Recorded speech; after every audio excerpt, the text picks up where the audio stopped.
I was just curious to know how you got called to write a book. I didn't get called to write a book. The book just kind of came of its own volition. I'd been given some parts of it, maybe 4 or 5 sections of it. I'd visited in my own healing, so I just figured it was a past life, and then sat down one day and all the spaces were filled in, and it became a story. That's amazing. What was the writing process like for you? The writing process was a healing process, first and foremost. So where I would normally sit on my chair and do some self-healing, bring some light in the morning, each chapter was like that, really. So I would sit down in the morning and light would come in and I would sink off into another place and visit that life again and heal various aspects of that life while you were living it. So I'm getting the words, I'm seeing the pictures, I'm feeling the feelings. It's like being in a movie. And so I'm writing with my eyes closed with a pen and a pad, scribbling all over the place. Half of it on my trousers, and then at the end, I'm pretty knackered because it's actually like a healing experience. And then I spent the afternoon writing each chapter up on my laptop, piecing it all together, trying to make it make some sense. Wow. So that was the process. When you were writing, did it feel like you were concentrating on the words, or was the story just kind of coming through you? The story was just coming through. I was just experiencing it, actually. I was just experiencing the character of Heron, well, all the various characters, just sort of moving around inside them, seeing it from all different angles, really.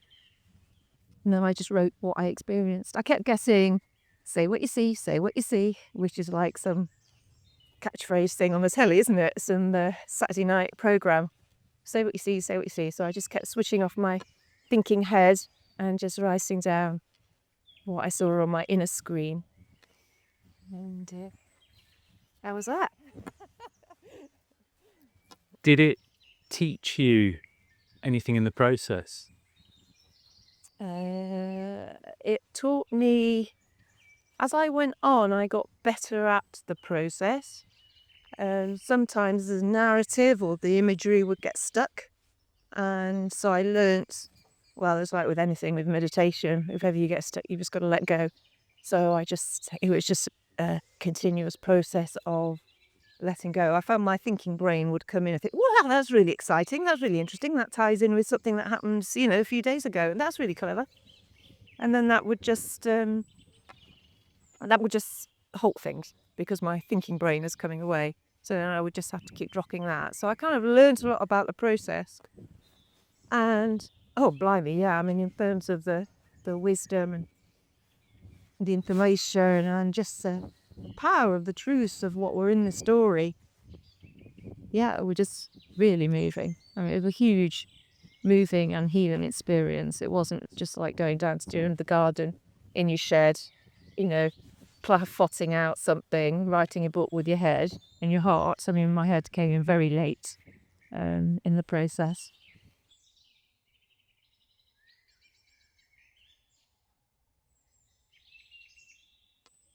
In the book, Janice, it talks about it being a story for our time. Why do you think it's particularly important story to be told at this point in 2024? I think, yes, it's time, because the book is all about the effect that living in a patriarchal world culture has on both men and women. And Heron and on Asaph, and that's their story from 2,000 years ago, and it hasn't changed much. And the way we treat the feminine as a society is changing. Feminine energies are rising, and we've got to learn to integrate them and balance them. And there's no greater example in 2024 of the way we treat the feminine and the way we treat the ultimate sacred feminine, which is Mother Earth. And we can see now, top of the agenda is this climate crisis that's man-made. And so we've got to have to start paying attention to the feminine and all its forms.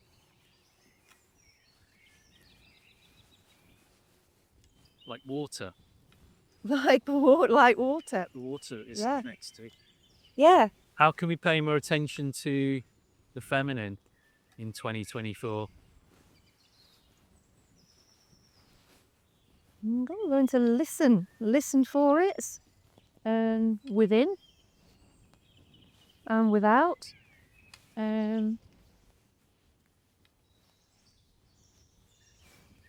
Every human being, male, female, whatever gender, no gender, just by virtue of being human, we all have masculine and feminine aspects. Nothing to do with sexuality or androgyny, or it's just to do with having a masculine, a right side, which is to do with the outer world, goal-focused, achieving, and then the feminine side, which is the inner world, empathy, compassion, feelings.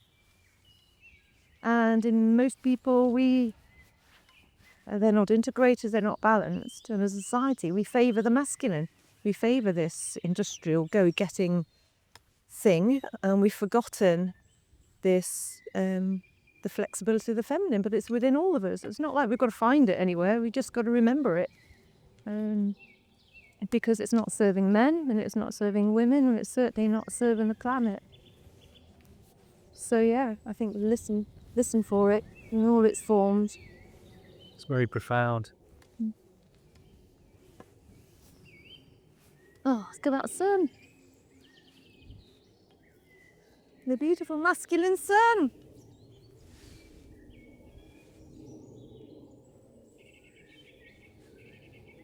So would you say, as an author, creator, healer, would you say this is going to be a recurrent theme, like balancing masculine, feminine energies?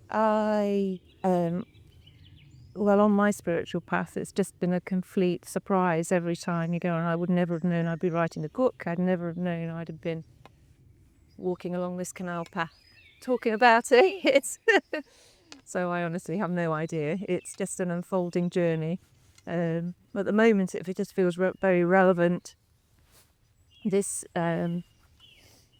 issue of balancing masculine and feminine, it just feels very relevant for me at the moment.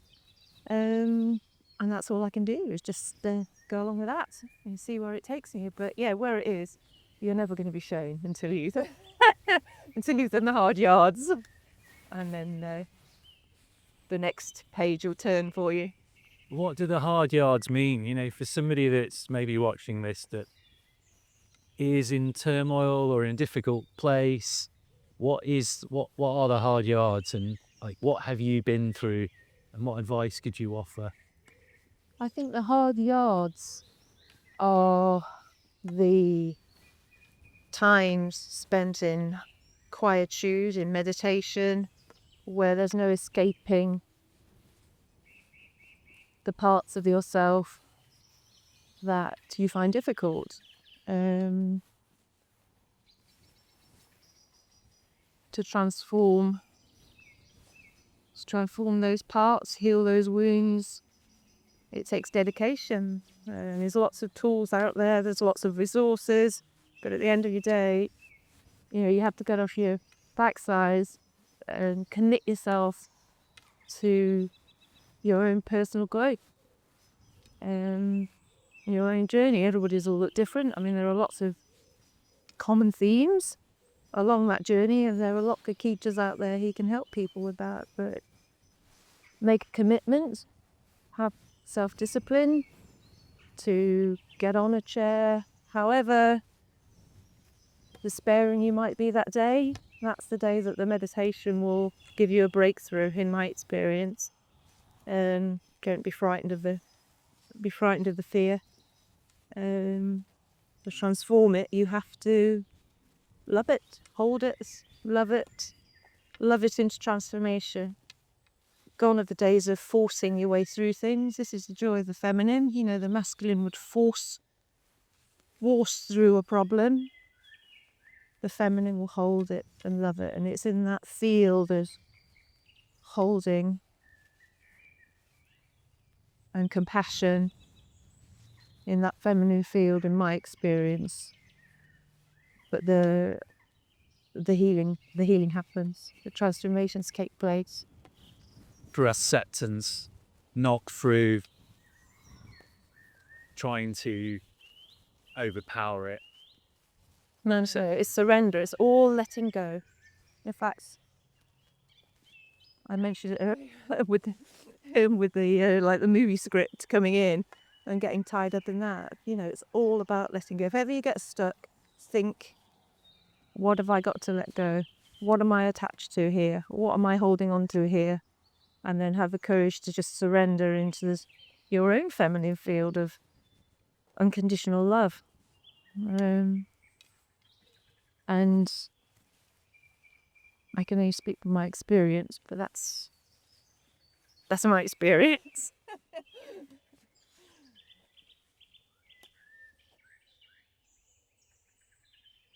So the book talks about trauma and redemption. Yes. What insight do you think you'd like your readers to have, or feel that your readers could have from reading your new book? Gosh, that's a good question. I just hope that they're touched by the story of Heron and Asaph. I think the archetypal power dynamics that they find themselves in, I think most people will be able to relate to that in some way or another. There are some eternal, sort of universal truths that run through that, which I would hope people would identify with. Some of it probably isn't a very easy read or a very pleasant read. I think that's part of the intention, to not be too comfortable, because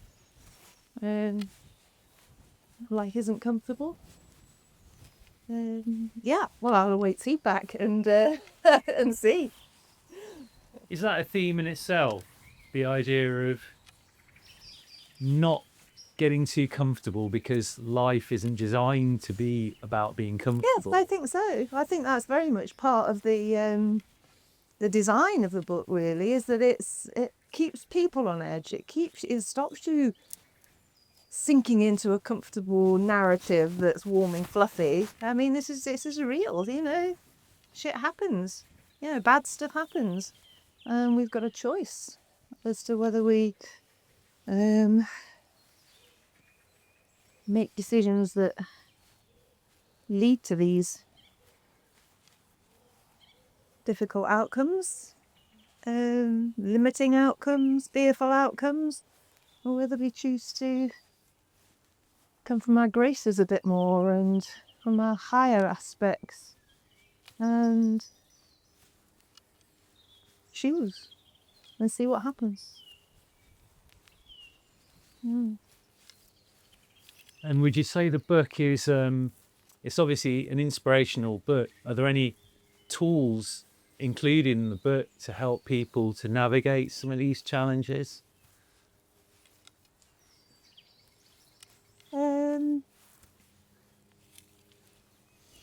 I think the way it's brought back to 2024 and the attention on Mother Earth is drawing that parallel of what we said earlier about the power of the feminine to heal.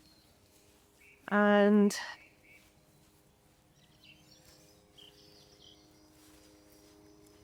And that's why in the back of the book I've put a link into a guided meditation which takes people into the heart of Mother Earth. We're all connected to her, we're all part of her. So that just allows people to connect to their own wisdom when they're held in the safety of Mother's heart, Mother's arms, when they're held in safety, because without safety you can't heal.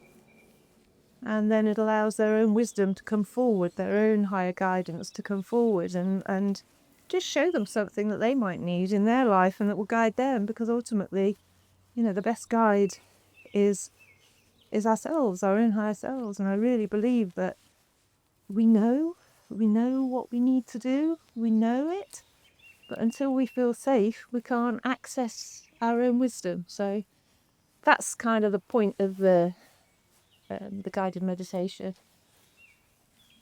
And I guess the meditation, the tools, the book, they're all pointing you to this universal truth that we all know. It's reminding us to be with ourselves, would you say? I think at the end of the day, it's saying that it's about, the big universal truth is love. Love is all there is. And we have to make a conscious choice to align ourselves with love, to love ourselves. And then we just know that we're part of something bigger. The one love, the big love that runs through us all. Runs through. It's that universal consciousness, the love consciousness. You can call it God consciousness. And it just underpins everything. And the more we can align ourselves with that, the better it'll all be. In my view. I mean, quite what the book adds to that, I'm not sure. We'll have to just, wait and see how it all pans out. Yeah, I mean, there's a huge debate going on at the minute, but there's so much tension in the world. There's so much political tension and economical tension, and it's people are grasping and blaming and complaining and pointing at different people. But ultimately, what is the solution, and how do we survive and without destroying the planet? There's so many big questions. But it's the individuals, it's every individual, the one thing that they've all got in common. Our focus goes to these people at the top, the people who are starting the wars and, the big political figures, and they take our attention and we put our attention on them, and we forget the bottom layer, which is all of us peasants, as if we have no power. But there's actually a lot of us, and we do have a lot of power. But the power is if you go in, to keep raising our own awareness and our own consciousness, our own vibration. And I don't know how, but I just know that's the way forward. Amazing. Thank you, Janice.